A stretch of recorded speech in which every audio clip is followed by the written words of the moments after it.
یہ ہمارے ہاں بعض ماں باپ اولاد سے خفا ہوتے ہیں تو یہ تبصرہ بھی کر دیتے ہیں کہ ہمیں تو یہ بھی نہیں امید کہ ہمارے مرنے کے بعد کوئی قبر پہ دیوا بھی بالے گا یا نہیں بالے گا۔ ماں باپ جب اکتاتے ہیں اولاد سے تو بعض اوقات یہ جملہ بول دیا جاتا ہے۔ تو میں یہ کہتا ہوں کہ یہ جملہ وہ تو ضرور بولے جس نے اپنی اولاد کو صرف دولت، گاڑیاں اور بینک بیلنس دیا۔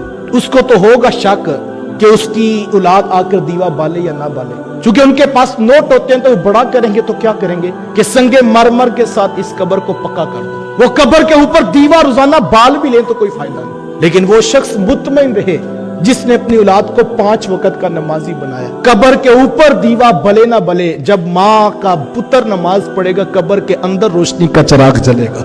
انشاءاللہ العزیز اپنی اولاد کو اس نہج پر لاؤ۔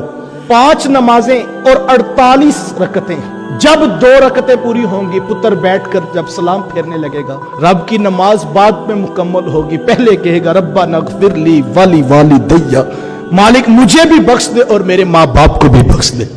تو قبر کے اوپر دیوے کی ضرورت نہیں، صاحب قبر کے اندر روشنی اور چراغ کی ضرورت ہے۔ تو میں آپ کو دعوت دیتا ہوں، یہ سب سے بڑا اصالہ ثواب کا طریقہ ہے کہ اپنی اولادوں کو 5 وقت کا نمازی بناؤ، اور مبارک ہو ان ماں باپ کو جن کی اولادیں 5 وقت کی نمازی ہیں۔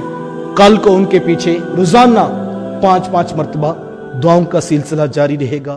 دین کی بات پھیلانا صدقہ جاریہ ہے، ثواب کی نیت سے ویڈیو کو شیئر ضرور کیجیے۔ جزاک اللہ۔